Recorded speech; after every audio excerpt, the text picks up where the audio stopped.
ब्रह्मास्त्र, English सीखने का ब्रह्मास्त्र, आइल्स exam. आप भी सोच रहे होंगे कि मैम ने इतना टफ वर्ड और इतना भारी भरकम वर्ड कैसे यूज़ कर लिया, आखिर ऐसा है क्या आइल्स एग्ज़ाम में? मैं आपको बताना चाहती हूँ कि आईएलटीएस एग्ज़ाम, पहले तो एग्ज़ाम है क्या? अगर आप अब्रॉड स्टडीज़ करना चाहते हैं, तो इंग्लिश का एक एग्ज़ाम होता है जिसे हम आइल्स एग्ज़ाम कहते हैं। तो अब इंग्लिश का एग्ज़ाम है, तो इसमें रीडिंग है, लिसनिंग है, राइटिंग है और स्पीकिंग है, चारों मॉड्यूल्स हैं। तो इससे इंग्लिश कैसे इम्प्रूव होती है? बात करते हैं स्पीकिंग मॉड्यूल से। आपको पता है आइल्स के स्पीकिंग मॉड्यूल में 15 टू 20 मिनट्स का एक इंटरव्यू होता है। अब आप सोचिए, रोज़ जब आपको 15 minute face to face English बोलने का मौका मिले, आपसे डिफरेंट क्वेश्चंस पूछे जाएंगे, आप उनका आंसर करेंगे, तो डेली 15 से 20 मिनट जब हम इंग्लिश में बात करते हैं, तो आप सोच सकते हैं कि आपकी इंग्लिश कितनी इम्प्रूव होगी। हम ऐसे-ऐसे बच्चों के साथ डील करते हैं जिन्हें एक सेंटेंस इंग्लिश में बोलना नहीं आता। अब आप जब बोलेंगे तो जो इंटरव्यूअर है, जब आप कहीं प्रैक्टिस करते हैं, मेन एग्ज़ाम में तो फीडबैक नहीं दी जाती, लेकिन जब आप आइल्स की प्रैक्टिस करते हैं, तो हम आपको फीडबैक देते हैं। फीडबैक जैसे कि आपने ये सेंटेंस ग्रामेटिकली गलत बोला, तो आपको बताया जाता है कि इसमें ये टेंस यूज़ होना था। अब अगर आपने वोकैब बहुत सिंपल यूज़ की है या आपको वोकैब नहीं आ रही है, तो आपको ये भी बताया जाएगा कि यहाँ कौन-कौन सा वर्ड सूट करेगा। बहुत सारे क्वेश्चंस होते हैं, जैसे आपके होम टाउन से रिलेटेड, हॉबी से रिलेटेड, इंटरनेट से related, there are many questions. तो जब आप इतने सारे क्वेश्चंस की प्रैक्टिस करेंगे, तो डेफ़िनेटली आपकी इंग्लिश इम्प्रूव होगी। आपको ये भी बताया जाता है कि यहाँ कौन-सा सेंटेंस स्ट्रक्चर यूज़ करें, या यहाँ पे आपने अगर टेंस गलत किया है तो आपको ग्रामर का नॉलेज भी दिया जाता है। आपका कंटेंट इम्प्रूव होता है कि इंग्लिश में अपने आप को एक्सप्रेस कैसे करें।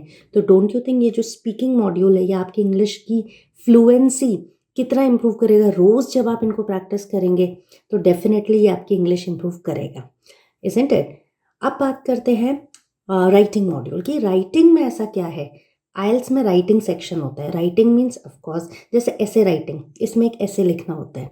तो ऐसे आप लिखते हैं, आपको अलग-अलग टॉपिक्स दिए जाते हैं, कभी एनवायरनमेंट पे, कभी गवर्नमेंट पर, कभी स्कूल पर, कभी स्टूडेंट्स पर, कभी चिल्ड्रन पर एंड मेनी मोर।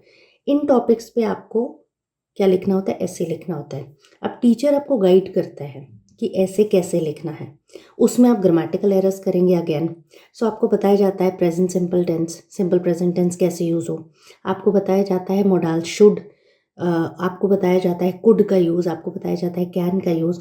आपको सारी ग्रामर इसमें सिखाई जाती है, लेकिन ग्रामर इस तरह सिखाई जाती है कि आपको मज़ा आए, इंटरेस्टिंग वे में, क्योंकि जब आप एक सेंटेंस गलत लिखते हैं तो आपको बताया जाता है कि इस सेंटेंस में ये क्यों सिंपल प्रेज़ेंट टेंस आएगा। तो आप करते-करते ग्रामर भी सीख जाते हैं, अलग से कोई ज़्यादा एफ़र्ट्स करने की ज़रूरत नहीं है और आपको मज़ा भी आता है। इसलिए राइटिंग में जब आप ऐसे लिखते हैं, आपको एक-एक लाइन का बताया जाता है कि ये लाइन गलत क्यों है? आपने ऐसा क्या कर दिया कि इस लाइन में आपका स्कोर, ये लाइन आपका स्कोर ले सकती है। उसके बाद आपको कनेक्टर्स का यूज़ सिखाया जाता है, जैसे मोरओवर, हाउएवर, एंड, एंड उसके बाद आप बट का यूज़ करते हैं, आप ऑल्दो का यूज़ करते हैं। ग्रेजुअली एक ऐसा बच्चा जिसकी एक लाइन भी ठीक नहीं है, वो बच्चा एक पूरा ऐसे 250 टू 280 वर्ड्स का लिखने लगता है। तो इतनी इंटेंस प्रैक्टिस होती है और इतना मज़ा आता है इसको प्रैक्टिस करते हुए कि आपकी इंग्लिश ऑटोमैटिकली इम्प्रूव होती है। ऐसे रीडिंग सेक्शन होता है और लिसनिंग सेक्शन होता है। रीडिंग में आपको अनसीन पैसेजेस आते हैं, आप रीडिंग करते हैं, आपको क्वेश्चन के आंसर ढूँढने होते हैं। आंसर ढूँढते-ढूँढते आप वोकैब सीखते जाते हैं। हाई लेवल की इंग्लिश कैसे सिंपली आप समझने लगेंगे, ग्रेजुअली आपको भी नहीं पता चलेगा। तो आंसर ढूँढने के चक्कर में आप पैसेज पढ़ना सीख जाते हैं। आपकी रीडिंग की हैबिट होती है, और इंग्लिश रीडिंग की हैबिट आपको पता ही है कैसे इम्प्रूव होगी जब आप रीड करेंगे। रीडिंग सेक्शन में आपका वोकैब्युलरी लेवल, आपका अंडरस्टैंडिंग लेवल इंग्लिश का बहुत इम्प्रूव होता है, जो आपकी राइटिंग में और आपकी स्पीकिंग में भी मदद करता है। लिसनिंग में एक ऑडियो सुनाया जाता है, वो ऑडियो इंग्लिश में होता है, ब्रिटिश एक्सेंट में, अमेरिकन एक्सेंट में। तो क्या होता है, आपको धीरे-धीरे इंग्लिश सुनना, सुन के समझना। अगर आपके सामने कोई इंग्लिश में बोल रहा है, तो धीरे-धीरे आप इंग्लिश बोलना सुनेंगे तो बोलेंगे। जैसे बचपन याद कीजिए, आपने अगर अपनी मदर टंग सीखी, तो कैसे सीखी? मदर टंग कैसे सीखी? आपके पेरेंट्स ने बार-बार आपको बोला कि इसको ऐसे बोलते हैं, इसको ऐसे बोलते हैं, इसको ऐसे बोलते हैं। आपने शुरू में स्टार्ट किया, जैसे if your parents taught you mamma, और मॉम या माँ। सो आपने एक बार में तो बोलना शुरू किया, आप सुनते गए और ग्रेजुअली एक दिन ऐसा आया कि आप बोलने लगे। So this is also what is going to happen listening. जब आप इंग्लिश सुनते जाएँगे और आप क्वेश्चन के आंसर्स करते जाएँगे, तो ग्रेजुअली आपकी इंग्लिश लिसनिंग इम्प्रूव होगी।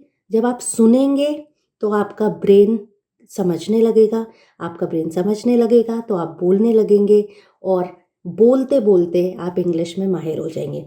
मतलब आइल्स आप सोचिए अब्रॉड एजुकेशन के लिए एक टेस्ट है, तो वो टेस्ट कितने अच्छे से प्रोग्राम किया गया होगा इंग्लिश के लिए। तो अगर आप इंग्लिश सीखना चाहते हैं, सो आइल्स is going to be the best way out. ये मैं 15 ईयर्स से एक्सपीरियंस कर रही हूँ। लेट मी टेल यू, एक ऐसा बच्चा जिसे एक सेंटेंस इंग्लिश में नहीं आता, वो जब आईएलटीएस की प्रैक्टिस करता है जिसमें grammar, vocabulary, sentence structure, spellings सबकी तैयारी की जाती है, तो डोंट यू थिंक आपकी इंग्लिश इंप्रूव हो जाएगी। सो इसको ज़रूर ट्राई कीजिए, चाहे आप अब्रॉड जाना चाहते हैं ना चाहे जाएं, लेकिन इंग्लिश सीखने के लिए आईएलटीएस एग्ज़ाम डेफिनेटली एक ब्रह्मास्त्र है। I hope this going to help you and do try it.